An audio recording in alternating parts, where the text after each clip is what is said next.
ইউটিউবে শত, শত অডিয়েন্স আছে, এখনো মনিটাইজেশন করতে পারে নাই। আর শত, শত অডিয়েন্স আছে মনিটাইজেশন করতে পারেনি দেখে ইউটিউব একদম বাদ দিয়ে দিছে।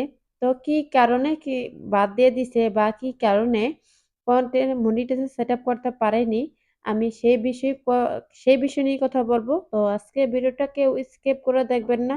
কি, কি কারণে চ্যানেলকে মনিটাইজেশন করতে পারেনি, শেষ পর্যন্ত ইউটিউব বাদই দিয়ে দিছে। কি কারণে? আ ৪,০০০ ঘন্টা ওয়াচ টাইম ১,০০০ সাবস্ক্রাইব পূর্ণ করাটা মুখের কথা না। তারপরে যে এইসব কিছু করার পরও, এতটা সময় দেওয়ার পর যে একটা চ্যানেলকে মনিটাইজেশন করতে নাই পারে, তো এর চেয়ে আর কষ্ট আর কোনখানেই নেই। আমিও এক ছিলাম। আমিও কিছু, কিছু ভুলের কারণে চ্যানেলকে মনিটাইজেশন করতে পারিনি। রিলস কনটেন্টের জন্য মনিটাইজেশন করতে পারিনি।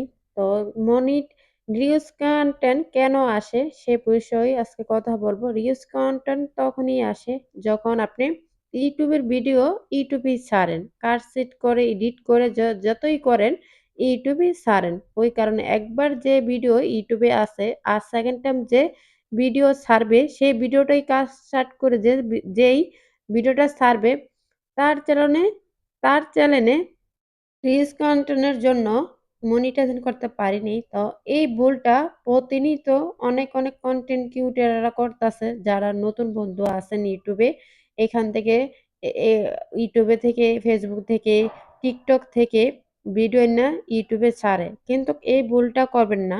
এই ভুলটা করলে কি হবে জানেন? আপনার আপনার চ্যানেলটাকে স্ট্রাইক মারবে। রিউজ কনটেন্ট স্ট্রাইকটা দিবে। এই স্টেকটা দিলে আপনি চ্যানেলকে কখনো মনিটাইজেশন করতে পারবেন না। তাই দয়া করে বলতেছি আপনাদের জন্য ভালোর জন্যই বলতেছি কেউর নিজে যা পারেন ভিডিও দিয়েন। কিন্তু অন্যের ভিডিও কাটছাঁট করে আপনার ইউটিউব চ্যানেলে ছাইড়েন না। কেননা আপনাকে রিউজ কনটেন্ট ইস্যুটা দিয়ে ফেলবে।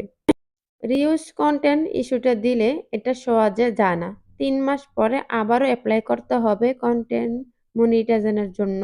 তারপরও যদি কপাল ভালো হয় তো পাইবেন। আর কপালও যদি খারাপ হয় তা আর পারবেন না। তার জন্যই বলতাছি ৪,০০০ ঘন্টা ওয়াচ টাইম তো কম না। আর একটা ৪,০০০ ঘন্টা ওয়াচ টাইম পূর্ণ করতে প্রায় ১ বছর ২ বছর লেগে যায়। আপনার অন্যজনের কনটেন্ট দিয়ে আপনার চ্যানেলটাকে নষ্ট করবেন না, দয়া করে। আবারও কিছু, কিছু কনটেন্ট ক্রিয়েটর আছে মনিটাইজেশন পাওয়ার পর মানে এসব বিষয়ে বেশি ঘোষণা দেয়। অন্যের কনটেন্ট করা ভিডিও আপলোড করলে এতটাই ইনকাম, অন্যের এটা এইভাবে ভিডিও বানালে এত টাকা ইনকাম। এসব আছে না ভুল, বুঝছেন? আপনাদের চ্যানেলটাকে একদম বরবাদ বানিয়ে ফেলবে। কেননা এইসব পিছনে মানুষ অনেক ছোটে। কটা ভিউর আশায় নাহলে সাবস্ক্রাইবার আশায়। এসব ই এইসব কনটেন্ট ছাড়ে। অন্যজনের কনটেন্ট অন্যজনে এত ভিউ পাইছে এসবে লোভ দেখিয়ে। আপনারা এসবের পিছনে বা এসবের লোভে পড়বেন না। আপনারা চাইবেন নিজস্ব অরিজিনাল কনটেন্ট ভিডিও ছাড়তে। কেননা অরিজিনাল ভিডিওটা যত একটা ভ্যালু থাকবে, আপনার অন্যজনের ডাউনলোড করা ভিডিও যে ছাড়েন কোনো কাম হবে না। ওই যে ১ম একটা বললাম ইস্যুটা দিয়ে দিবে। তো আপনার চ্যানেলটাকে বাঁচাইতে এবার আপনি এত কষ্ট করতেছেন, তারপরে শেষ পর্যন্ত যে কনটেন্ট মনিটাইজেশন সেটআপ যে নাই করতে পারেন, আপনি যে ফেরায় দেয়, তখন আপনার কাছে কেমন লাগবে?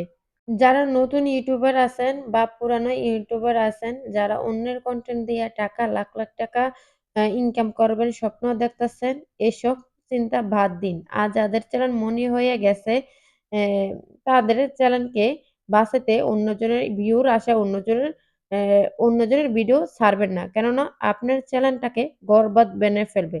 আপনার চ্যানেলের মনি সেটআপ ও যাইতে পারে গা। তো আমি ভিডিওটা শেষ পর্যন্ত এসে পড়ছি। কেমন লাগছে